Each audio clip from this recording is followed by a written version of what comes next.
Hi everybody, I'm Suraj Juneja from Free Flow Venture Builders and very happy to be here addressing all of you.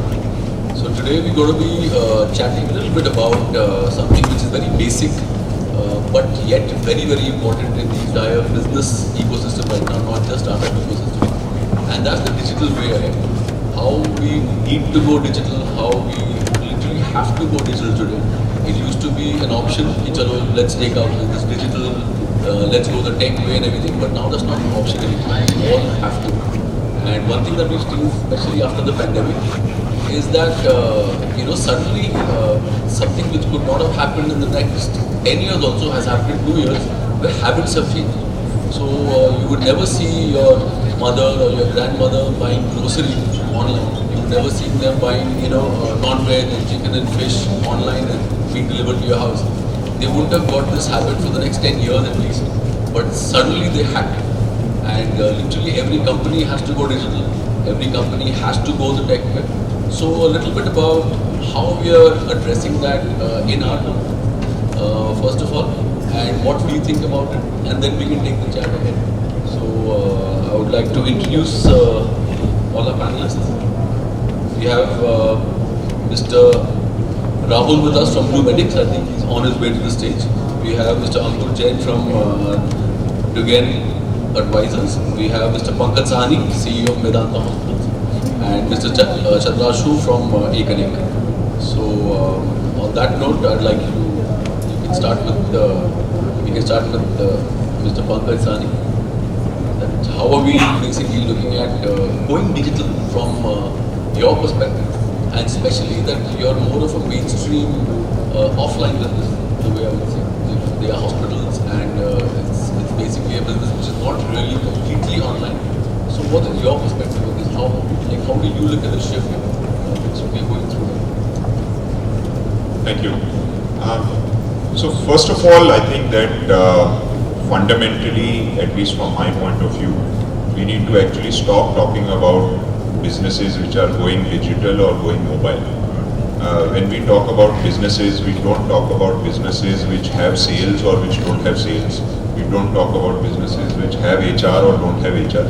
Every business has HR, every business has sales. And today, every business is mobile and every business is digital. So there is no such thing as a non-digital business, there is no such thing as a non-mobile business.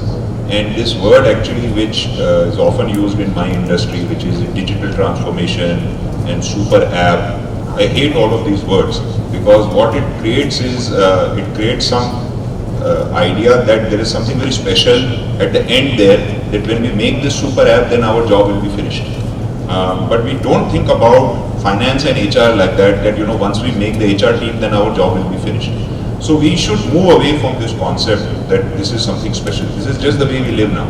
If you look at your children, in fact in the US, they don't even teach them how to write cursive in notebooks anymore because everything is digital. So that is just the world which we live in. So I think the first thing that we need to understand as organizations and as people is, this is not special, this is just life. That's the first part. The second part of it is interesting, where you said that I work in a healthcare industry.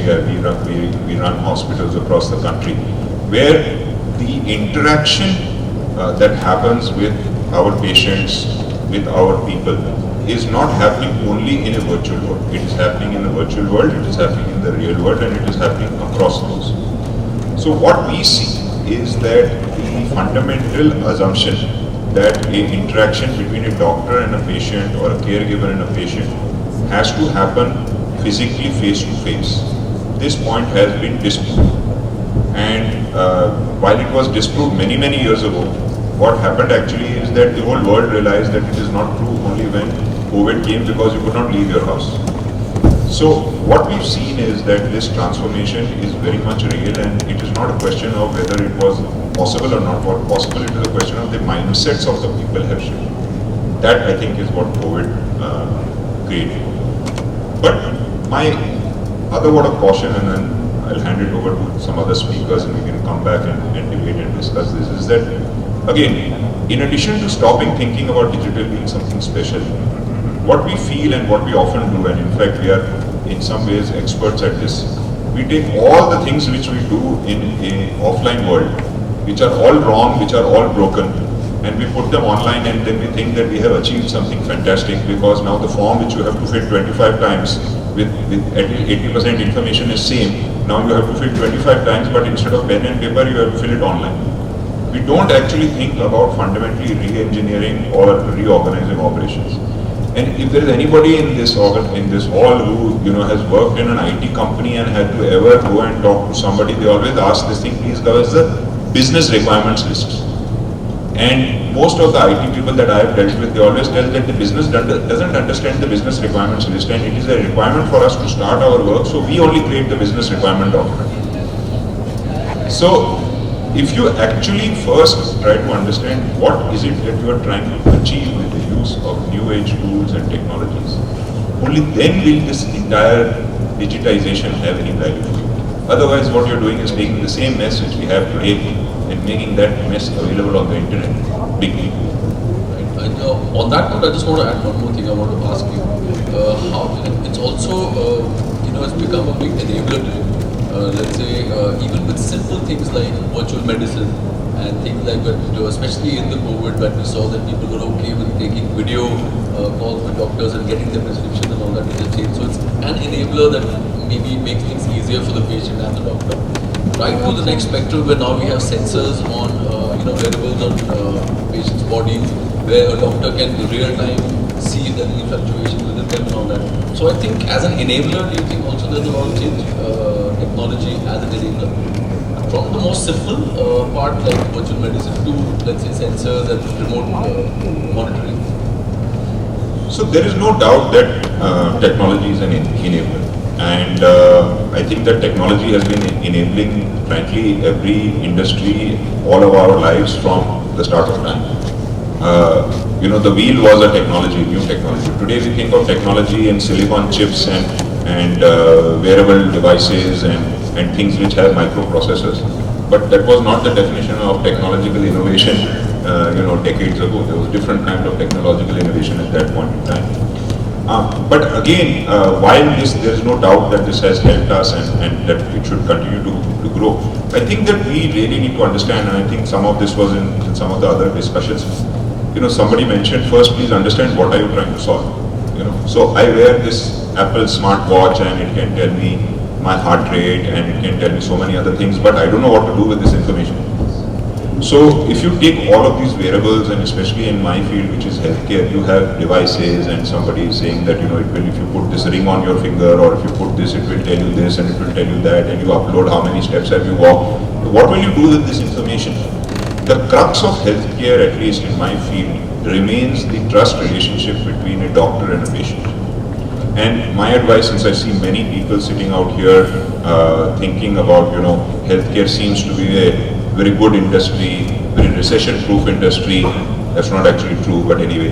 And you actually think about saying that, I want to do this and I want to do that. And I tell many of my friends who work in health tech, 5 people from some engineering college sitting in a basement with a doctor on the advisory board is not healthcare. Healthcare is about a relationship of trust between a doctor and a patient. And any technology that you are going to bring to that trusted relationship has to enhance that relationship, not try to bypass that relationship.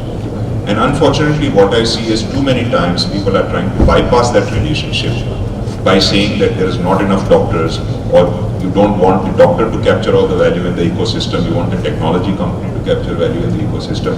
But please understand that finally people want disease alleviation, and for that an app is not going to help you and a wearable watch is not going to help you. It is going to be your care provider. So when you think about technological innovation, think about what that technological innovation is finally bringing to bear and make it around the crux, at least in my industry, of enhancing this doctor-patient relationship. Thanks so much. So I think a lot of you startups who also come to me in between and say that you'll have ideas in healthcare, especially health tech. I think that's a lot of information that you can garner and maybe make some changes. That the analytics of the information is also very, very important. It's not just the information that how many steps I'm doing or what's happening to me, but how do you analyze that? Maybe that's an opportunity. So now let's come to Chandanshu. What do you feel about this, and how will you going ahead? First, if you could just tell us a little bit about evening. I would, sure. So I was born in Patna, raised in Jaano and West Bengal. So I have a connection with the soil here. I have actually done a lot of startups. eConnect is my startup. And at eConnect, we are trying to build the future of e-commerce industries. We strongly believe that buying is a solved problem. If you know exactly what you want, you can go online, click some buttons, make a payment, and the stuff gets delivered. The real challenge is to actually figure out what is it that we really want. And in the category that we're operating in, which is beauty, every person is different. What Pankaj needs is different from what I need. The occasion is different. He's going to parties, going to office. Every time he needs something else. So any category which needs deep personalization and which is around fellow products, we are building a suite of technologies to just have those industries. Beauty just happened to be the first one. Coming to your actual question, I am an engineer by training, and a very important thing for engineers, which is taught early on, I don't know how many of us remember, is that engineer's job is done when they are not here.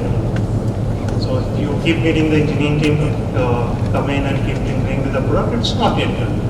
And maybe that's okay. You can always start small, you can solve a bit of the problem and then go and solve a bigger chunk of the problem. And that's how you keep just studying with the problem. It's very important though that you do not carry and just copy whatever you are doing offline in the online world. Pankaj is a very good example of that.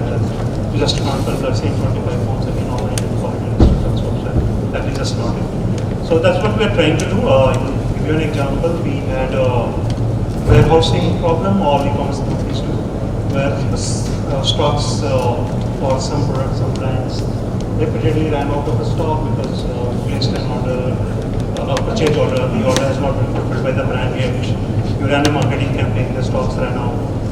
So we actually decided to do automation of placing purchase orders, and the requirements which came in were exactly that.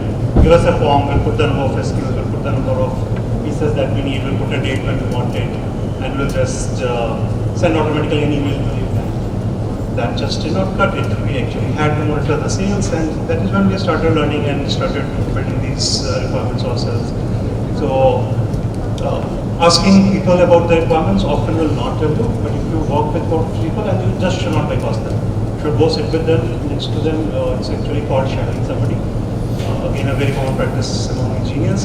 Just sit with them, you see when they decide to place the PO, and then you realize, hey, if they decide to do a PO when the stock of this item goes below, say 50 pieces.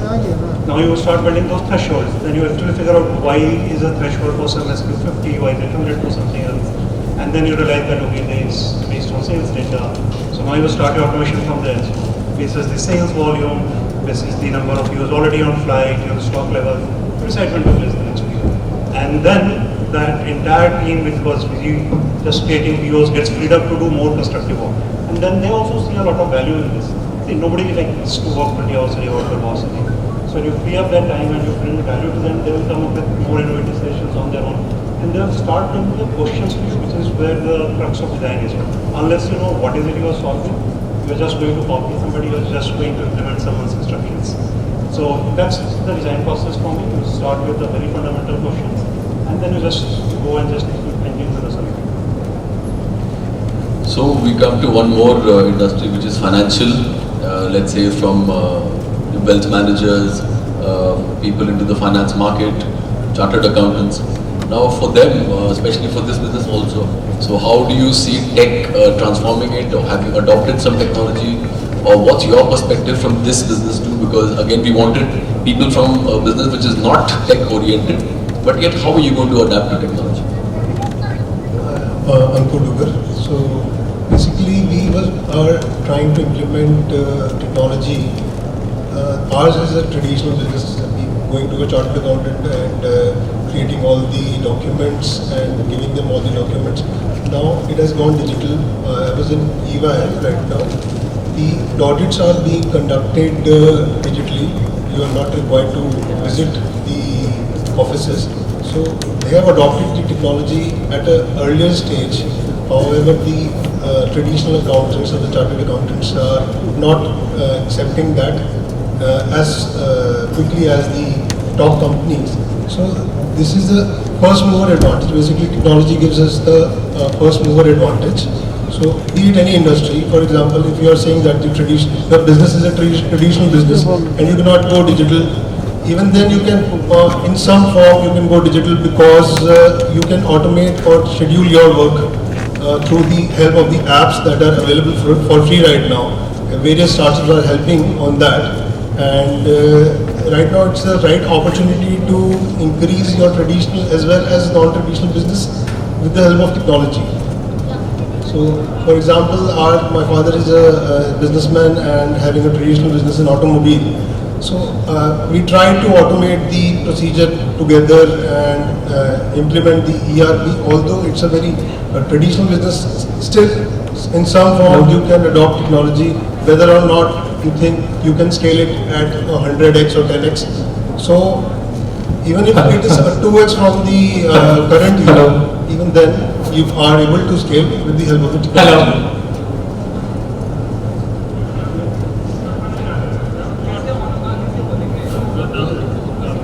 Hello.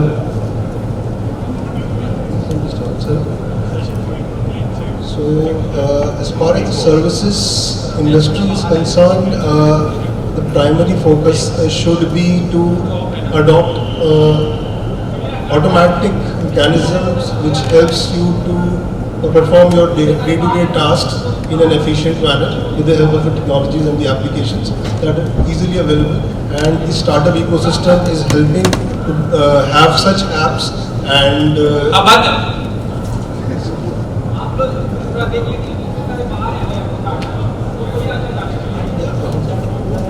yeah. So that's what I'm saying. Suppose you're having a normal business, even if you cannot automate, if you're not able to implement, for example, a dairy seller.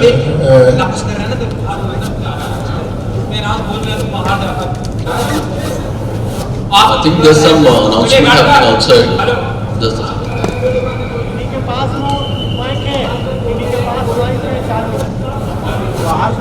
Okay, so I think let's just ignore what's happening outside. That's an outside answer. Okay. So I'll just take this over to Rahul now.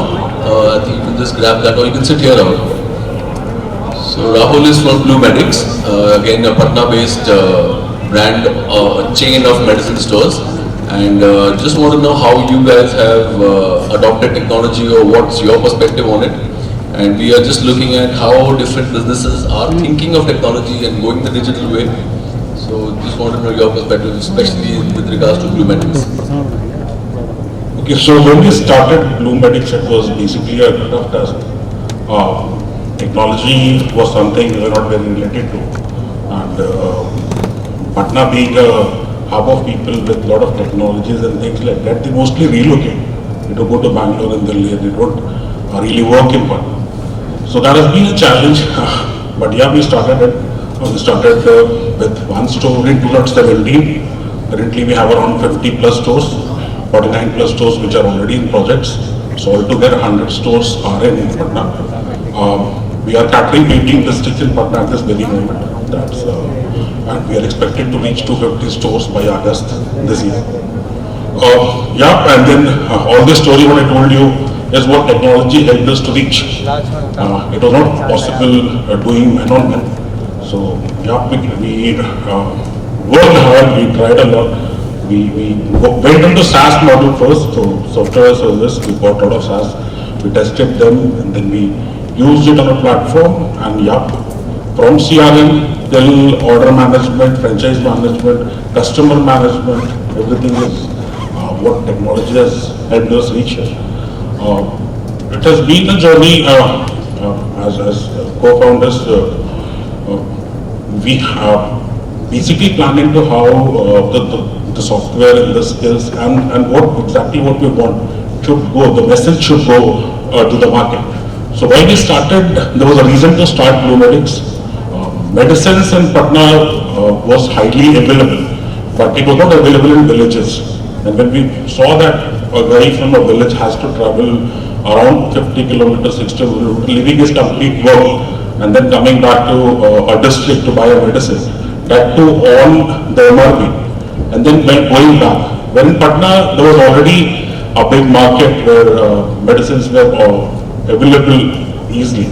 So we thought of penetrating into the end customer, into the villages, into gram panchayats, and open our stores. We have reached 50% of Bihar at this very moment. Now we're planning for Jharkhand.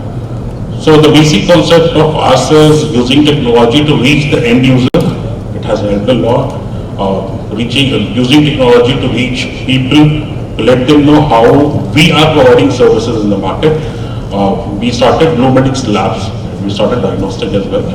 And then it's all on technology only.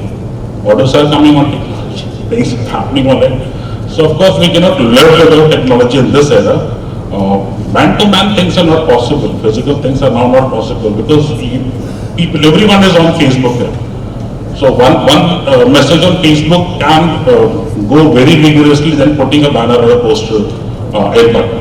I think now people don't really look at those banners and posters much.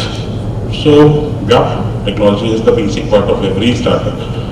But the main thing is also you need to be, like Sir said, the cause is very much important.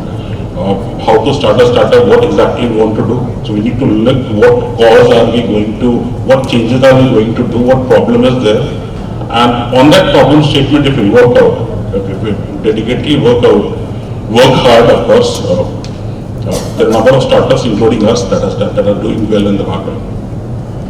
Okay, so one thing which used to come to me a lot, especially by a lot of startups, a lot of friends, a lot of people in business when the pandemic started, was now the pandemic has happened, lockdown ho gaya, हमारा business नहीं चल रहा, oh my god, बंद करना पड़ेगा, let's see when this ends, we're taking losses and this and that, I don't know what to do, yeah chalo we'll stop loss, stop this, stop that, we'll cut down in our manpower and stuff like that. That was one way to look at it. But I always believed that at what we started with, that because of the whole shift in the thought process and mindset after the pandemic, it brought about a lot of opportunities. I think because of the change in thinking of everybody, the different way that people now consume media, consume social media, consume products, buying behavior, everything has brought about a huge amount of opportunities. So, like what Pankaj just said, right now we have an opportunity which we just got, that okay, we get the data, but analytics of it is an opportunity. So I just want to know your perspective on what kind of opportunities do you all see, especially in the tech market? And it may be from your industry, may not be from your industry, but what do you think that there are so many opportunities?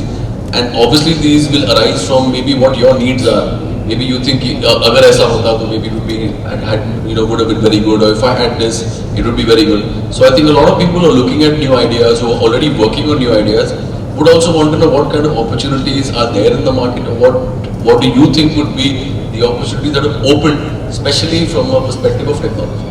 So, Pankaj, you want to start with that?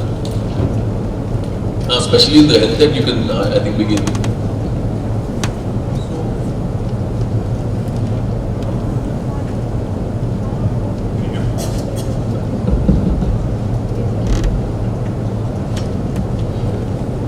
So I think if you look at in the healthcare space and you draw a map on everything that happens in healthcare across every specialty, disease category, every kind of care delivery, whether it is primary care or tertiary care or quaternary care, you can find millions and millions of opportunities in every which place. So I don't want to spend a lot of time talking about whether the opportunity is in preventive health or in cardiology or in wearable technology, because frankly the number of areas where there is opportunity is infinite. Instead, actually what I would like to do, and we have a lot of people here who may be excited about starting different kinds of businesses, is that my question actually to them would be that what is the opportunity that you are looking for? Are you looking to build a business that will solve a problem for society? Or are you looking to build a business so that the next private equity person can buy it and you can become rich? So the opportunity, real question that I would ask is not where is the opportunity in your industry. The real question I would ask is what is the opportunity that you as a founder are seeking? And if you look, frankly speaking, globally, at the list of unicorns in the world, and you do an honest assessment and ask, is the world a better place because this unicorn is existing in society? My submission is that probably not that many companies on that list will meet this criteria. So the way I would actually like to kind of not answer the question but maybe pose a counter question back is to say that the way I would look at this is think about the opportunity that you would like to chase where the world will be better because you chase that opportunity. And that I think is where our industry in the startup space needs to move. Because I talk to my friends who invest in startups and who run venture capital companies, and their first question is, what's my exit? And the first question around what's my exit, normally the first answer comes, somebody else will buy me. And so you are just selling from one to the other for what? So that somebody online somewhere can make a video of somebody dancing? Is the world a better place because of that? So the real crux of this, in my opinion, the real push that I would have to anybody who's actually thinking about becoming a startup founder is, are you doing it because you want to become rich, or are you doing it because you want to make a difference? And if you are doing it because you want to make a difference, then I think that the opportunities for you to not only make tons of money, but really make a difference exist. Totally agree with Pankaj. When we were in school, there used to be a Gandhi talisman in the beginning of all NCERT books, and it always mentioned this fact that whenever you are in a dilemma and you want to make a decision, try and remember the face of the poorest person that you have met and see if your decision is going to make any change in that person's life or fate. So I think that's really what Pankaj is saying. If you are not doing something for a cause, it's going to be a very, very different and difficult journey to just look for an exit. Because then every time you are faced with a problem, you're just going to think of that. Maybe someone can buy me out, maybe I can just go and seek a job. And trust me, anybody who is running a startup or is working for a startup can easily get a job. It's a very easy exit. On the actual question of opportunities, they're just too numerous and too many to count in any industry. Because I am from e-commerce, I would want to mention a few things. I think for us, last mile delivery and supply chain are the biggest problems to solve. As I was mentioning earlier, buying is mostly a solved problem now. Go add something to cart, there are like tons of free and paid alternatives that will do that. Actually moving the goods physically from the manufacturing to your warehouse to the destination and then to the person's hand is a difficult problem. Mostly solved for tier 1 cities in India, tier 2 and tier 3 years where a lot of opportunity lies. I think GlobeShare is already working there related. Some of the things that we, I think it's still a long way to go before somebody is sitting in a village in say Saran district will be able to order something from Amazon and get it delivered to his house in the same time that I get it in my home. So that's where the real opportunity is. Great. So before we go to Rahul and Ankur, what we're basically looking at that yes, there are tremendous amount of opportunities in tech because of the way things are changing and because there has to be a digital transformation in every business. However, the focus should be on the problem, like what problem you are solving, then maybe the opportunity and why you are doing it. So what about your take, Rahul, on this? See, of course it is about the problem, what problem you are solving it, because if you don't solve a problem, no one is going to really be your user or take the service that you are providing. So, of course there is Facebook, there was Orkut earlier, then Facebook come up. Now we have 3.9 billion users on Facebook. Orkut really died. I don't believe any of us really use Orkut now. Because it's not only about the problem, it's also about what interests you. Services are, services something that people want. Yesterday we were into the meeting and I found some students making shoes, embroidery shoes. And it struck my mind that yeah, fashion has gone way beyond everything, but shoes are still limited to what you wear. Now, here we are sitting with 4 or 5 colors of shoes. I believe same as the width. You would be sitting with white color, tan color, black color, and it's limited to that. So, of course, innovation is required there, something new is required there. And the problem is one thing, it can also be a problem. But services, new services, innovation is also required in this industry a lot. Me being in healthcare industry, I feel, I cannot talk about India, but in Bihar, of course, I feel there is a lot of innovation required. And when we say about space, the complete space is available, it's vacant. But it needs a lot of working, a lot of hard work. We work 18 hours, 20 hours a day, every day from Monday to Sunday, and then again from Monday. So we hardly sleep for 4 hours to 5 hours every day. That is what we are working on to make, to solve a problem of medicines around Bihar. And now we are planning for charter. So, of course, you find a problem, then you have to work hard on it, and you have to keep working every day. It's just like a job, but you own that job, you are the owner of it, so you don't have to think कि आज मैं नहीं जाऊंगा, you are the owner, तो आज जाना ही जाना है. तो वो जो feeling है, that particular feeling should be in you. And see, this is a baby. So how we feel about startup is, this is my baby. I have to groom it, I have to bring it up, I have to make it something that it blossoms up. So this is how we basically take it forward. There would be hard times, everyone has hard times, every company has hard times. वो चलेगा रहेगा, but it's about an idea that is required in the market, and then a hard working behind it, and regular hard working. And then when we talk about digitalizing is so much good for it. Facebook and Twitter and a lot of things are there. So of course, but it should be on a daily basis. Customer feedbacks, customer look after, बहुत चीज कर सकते हैं, but रोज करना होगा, everyday करना होगा, कुछ achieve करने के लिए. That is also important. As far as opportunity is concerned, there are a lot of startups right now. They have idea in mind that this idea is similar. ये idea तो already हमारे को ये already launch हो चुका है. अभी हम इस पे काम नहीं कर सकते, कुछ और idea हम करेंगे.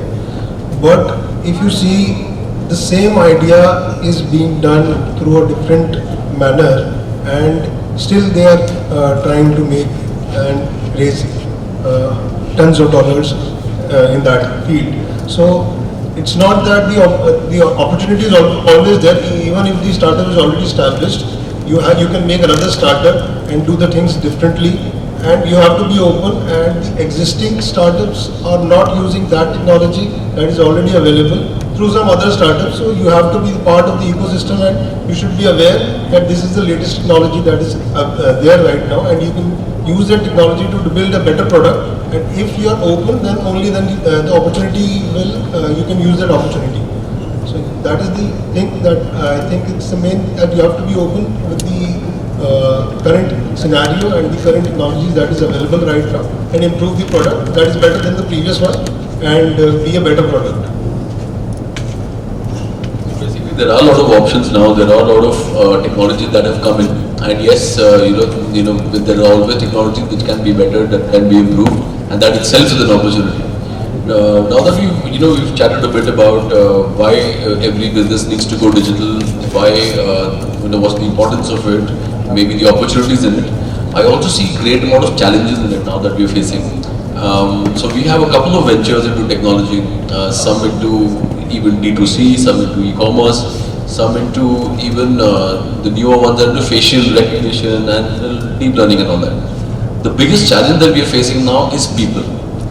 How do I get good tech people, and how do I retain them? And that's a huge challenge which India is facing right now. Because what's happening is that not only because of these opportunities that we've spoken of, because of every business that needs to be digital, who's going to make it digital? You know, how much workforce do we have, and how much skilled workforce do we have, and how many such good people do we have to do these make these IT solutions for us? So as many people as I've spoken to, even entrepreneurs and businesses, they say, yeah, it's very tough to keep a team, it's very tough to retain a team, it's very tough to even outsource it because soon we don't get the quality that we want. And one of the reasons is happening because A, the demand is very high, and B, the big boys of the world, the Googles and the Amazons of the world and the Metas, the Facebooks of the world, they do not let any good talent be there in the market. The moment, and I have seen this, I have literally hired people, and within 15 days of them joining us, they've gone with, let's say 50% plus salary to one of the big boys again. And the only reason that I see people with us is because they are excited in a certain project, and their will, the IT person is, yes, this is something that will be good for me or fun for me, and I want to be part of this. So how do you think that challenge can be addressed right now as a business, as an entrepreneur, even as a country? So who would like to start? I think I should take this one because I am an engineer by profession, and when I think you said that into 50 engineers, the bad people who keep living your companies. So this challenge is definitely real. We don't have a deep enough talent pool right now available on fresh out of college. Two reasons for that. One, we don't have a lot of quality institutions. And I think there are a lot of startups now in this space which are working with college students or fresh graduates to train them in the technologies that the industry needs. So now later this problem will be solved, and we'll move away from the demand problem to the supply problem, where there will be more supply than demand. It happened with IT graduates in the early 2000s with the .com problems. It happened with MBA graduates in 2008. You've seen this, it will happen again. So piece of advice for all young budding engineers, humility is the biggest quality you can own. Be humble when somebody gives you an opportunity. Be grateful for that, take it with both your hands and fulfill your duties. Just don't keep looking around for money, it's going to go away someday very soon. The second thing is that the really good people, really good engineers, they're never on market. Trust me. Any good engineer, while he is on the job, probably keeps getting 2 or 3 offers every month to move around. It is just his own passion for the project, or conviction for the project, or just friendship with the mentors and the founders in the company, which is why they stay back. Otherwise, they will probably be very happy hopping jobs every 2 months, 3 months. And with the new digital nomad culture, it's no longer even necessary for them to be in the same physical location as the company. So that has actually given them a much bigger incentive to just keep moving around. It is therefore very important that do not have people only for money. Personally, and even as a company, we have not given offers, or we have not tried to match the candidates for a higher offer just because we are getting it from the other company. As a startup, you want very passionate and dedicated people. Somebody who is joining your startup for money will join some other startup for money again. Do not fuel that fire. It's bad for everyone. Hire people who want to work for you to solve a problem. They may want to solve only a specific problem. They will be with you only for 6 months, but they'll have an impact in those 6 months. If you hire them for money, they may be there for a year. They may not have any impact at all, which is again not a great position to be. The third advice I would have is hire young people. Be patient and tolerant with them. They will make a lot of mistakes. They will make mistakes on production systems. Maybe healthcare not about that, because it's a life or death question, but most other companies will sail through that. Be patient with them. They will become great engineers with you. Right now I'm running a team of 15 people, of which I had 10 fresh out of college, both of them as interns from college. They have come out really well. They're grateful for the opportunity. They are spending as much time on the company as we are. We have given them ESOPs. That's another great way of retaining talent. If the company is, people actually believe that the company is going to do well, ESOPs are like golden handcuffs. You don't want to roll it off them. So yeah, those are some of the hooks you can use to retain and So Pankaj, very quickly, what about you? How are you? Are you facing this challenge? And what do you think? Yeah, so I think there's no doubt that there is a shortage of talent, and whether that is a doctor or a technician or a nurse or a marketing head or a IT head, it doesn't matter. There is a shortage of talent in every which way. And I think that's probably a universal phenomenon. And not only is it a shortage of talent, but we also look at the number of graduates that you have. I mean, India produces a high number of engineering graduates. How many of them are actually competent engineers? Similarly, we produce a high number of MBBS graduates. 50% of them don't actually become doctors. They go and do something which is nothing to do with medicine. So there is a huge shortage of talent across every single industry across the country, and I'm sure it's a global problem. And you asked this question in your first, when you were asking questions earlier that, where is the opportunity? Well, there's the opportunity. Right? Talent is the number one biggest challenge in every industry across the world. That's the big opportunity. How do we solve for that? Should we think about how do we think about skilling? Should we think about how do we think about shifting the requirements of the job so somebody less skilled can do a certain job? Should we think about breaking down the tasks so that they can be disaggregated and performed in distant locations because you can't find all the talent in one location? So there are a multitude of opportunities around this. But frankly speaking, I don't think that this problem of a shortage of skill is going to go away. And what will happen is that as soon as you train up somebody for a certain skill, then that skill will become redundant, and then there will be another skill which will be short. So this is an evolving, this is a forever problem. But that's maybe where the opportunity lies as well. So again, that is a good business idea also, which I think some people were working on. I spoke to a couple of startups who were on upskilling engineers for jobs, working on various other things which can get them better jobs. Also another pressing business idea which we ourselves are seeing that could be a huge market is ESOP management. How ESOPs can actually be beneficial, but people are not aware of it. However, we are pressed with time, so this topic is so large that we can keep talking about it maybe for 5 hours, because technology is leading the way, and how some brands are literally becoming digital only brands. From the OnePlus that started, and such brands, even brands like Mercedes, etc., only being they just want to get into being just B2C. Even you can buy a car B2C today. That's how they want it. They want it to be delivered to your house. They don't want showrooms anymore. So that's the way the world is going. I mean, you'll see most top brands where you're used to seeing their big fancy showrooms, and now you'll just see that they're only digital.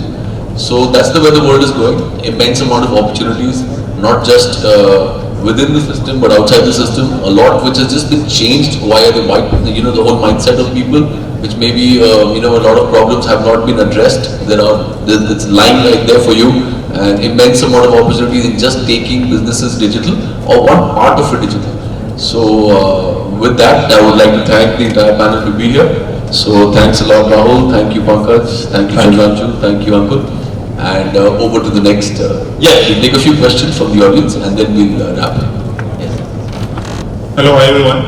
Pankaj, I was hearing you. You said that selling out these startups is not a good option, and it does not drive, the motivation and things like that. But my point, Pankaj, is that what I have seen is that if a founder is cracking an idea, and if a big giant is coming ahead and acquiring you, right, you can go ahead and work on a different problem statement, right? I have a very good example of a Bangalore-based startup called Parature. It was solving an excellent problem of retail lines, right? Amazon acquired it, and the founders were, I think, less than 30 years. They went ahead and started working on a new problem. So I am not very convinced of the idea that you should not sell off or use startups or ideas just because you made it. You can go ahead and hop to another idea and work and solve that.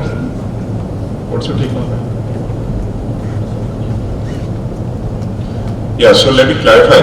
I never said selling out is not a bad idea. It's a great idea, especially if you make a ton of money while doing it.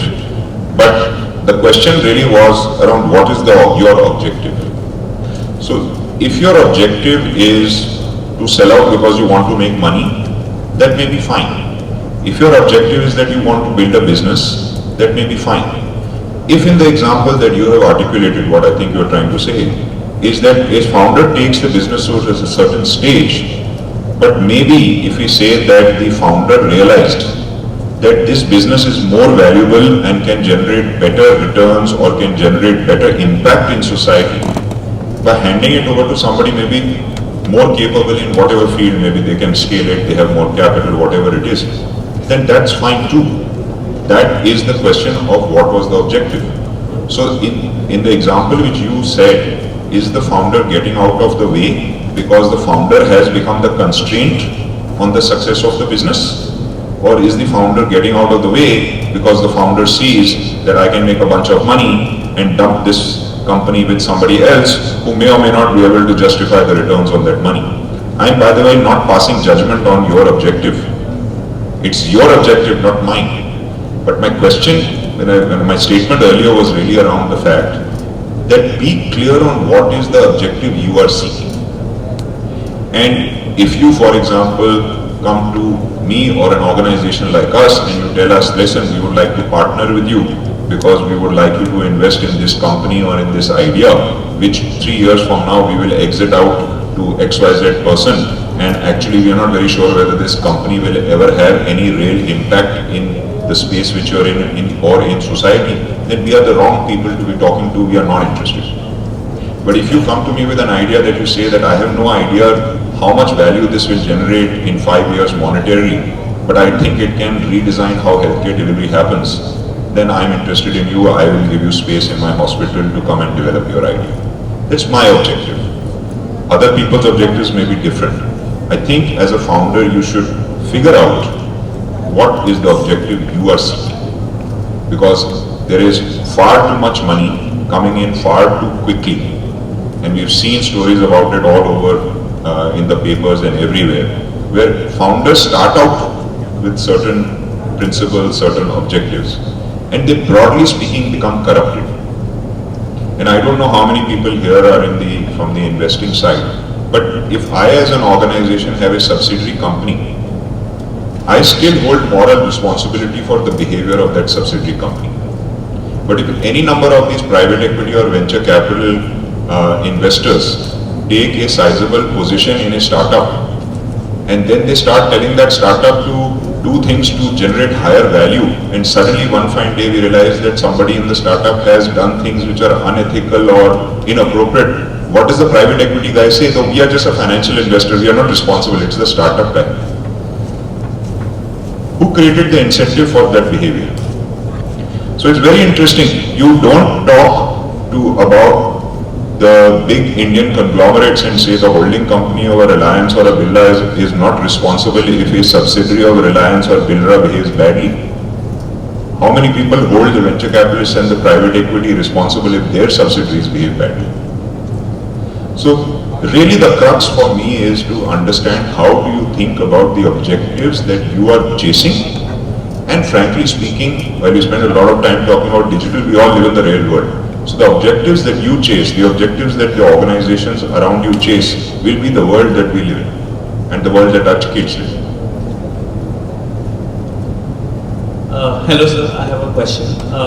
So like you mentioned, as an investor, the first question which is being asked to you, what is your exit move? Right. So in today's time we see a lot of unicorns coming up with $1 billion valuation, but they have been consistently posting losses year on year. So how do you justify those valuations? Like as an investor, what do you see? Even the companies are making losses for another 7 years, still you see a valuation at $1 billion. So how do you justify that? Okay, hi. This is a question which is asked by a lot of people about a lot of valuations. However, every situation is different. Some places, there are some startups who, if they stop spending money right now on marketing and so on and so forth, within 6 months they'll be profitable. You know that. They're spending that money for a reason to garner more customers, to become the major provider in the country and to go global and so on and so forth. So they have their own agenda. Second is, yes, if there is a company like a Zomato, who you know that, okay, because of that there were so many questions asked there about the valuation and they're going losses and stuff like that. But ultimately, in tomorrow's day, when you get to know how many million customers are there on Zomato, right? Now, that kind of data is the new gold. So that is not valued yet. Right now, you're just looking at his numbers. You're just looking at the profits, losses, stuff like that. But when I know that, you as a person, which day you eat, what kind of cuisine, do you eat pizza, do you eat Indian, how much do you spend on food outside, how many times do you eat, so on and so forth, that data in itself is gold dust. And now we get this more and more and more from you. So tomorrow if I open a restaurant of my own or a cloud kitchen of my own, and if I have that data, I don't need to do any marketing. Literally, I'll be a success overnight. It's just one hypothetical example. That's value also. So it's different for different startups. It's different for literally every startup. Somebody is doing something else, somebody is doing something else. The long-term goal is actually something else. And some startups are actually growing in a certain way that tomorrow they will go global. We don't have many startups yet from India that are global companies. We don't have many global brands, but some of them have that agenda. So investors are looking at that positively. They're supporting them that yes, we are willing to pump in money. Let's become that global brand. So obviously here when we read about it in the paper, that we look at debates, that why are they valued so much, we don't know that story. But soon all of those will be revealed. Some may be right, some may be wrong. Some may go through, some may not. But that's the way it is, and that will be true for all of you. You all have a different story, and you'll never be able to justify why his is not and mine is and mine isn't and his. So that's the way that is. Hello sir, I am a founder of Civil Guruji. हम engineers को training provide करते हैं उसके skill development में। तो और पिछले 3 साल अगर हम अच्छे प्रॉफिटेबल करोड़ों की रेवेन्यू जनरेट कर रहे हैं, तो मेरा सवाल है कि प्रोडक्ट हमारे पैसे से हम बूट स्टेपिंग कंपनी है, तो हम अपने न्यू प्रोडक्ट को अपने ही पैसे से बना के धीरे धीरे बड़े हों, क्योंकि बहुत सारे सेक्टर्स हैं इंजीनियरिंग में, या फिर हम बीसी से पैसा उठा के उस प्रोडक्ट को एक साथ डेवलप करके मार्केट करें। क्योंकि कल मैंने पिच किया I am the 60th top 60 में, तो मेरे को कहा गया कि अपने पैसे से बनाओ, लेकिन मेरा ये कहना है कि मैं धीरे बनाऊंगा तो धीरे बढ़ूंगा और धीरे मैं मार्केट को इम्पैक्ट कर पाऊंगा। लेकिन यदि मैं एक साथ पूरे प्रोडक्ट को पैरेलल बनाता हूँ, मैं पैरेलली मार्केट को इम्पैक्ट करके जल्दी लोगों तक रिजल्ट पहुंचाता हूँ। जैसे कि जो आपका प्रॉब्लम था वेल टैलेंटेड इंजीनियर्स, तो वो मैं जनरेट कर रहा हूँ अपने ट्रेनिंग मॉड्यूल से। So this really depends on what you want to do, and as Tanuj was pointing out in the first panel, you really need to speak to a lot of investors to find one with whom आपका wavelength match करता हो. So some people would want you to grow organically and grow slowly, not lose any money while growing. Some people would want to see you grow at an X, 100x in a period of 2 years to 3 years. So it is really what you want to do. There is no right way or wrong way of doing it. We have seen Byju's do it. They grew slowly for years and then suddenly grew 1000x in 2 years. We have seen lots of other companies like Joho, which started in 1989. They built the first company, sold it, built a second company, sold it, then they started Joho. And Joho also kept growing slowly for 12 years before they finally took on investment and became big. So really what you are in it for you, what is in it for you?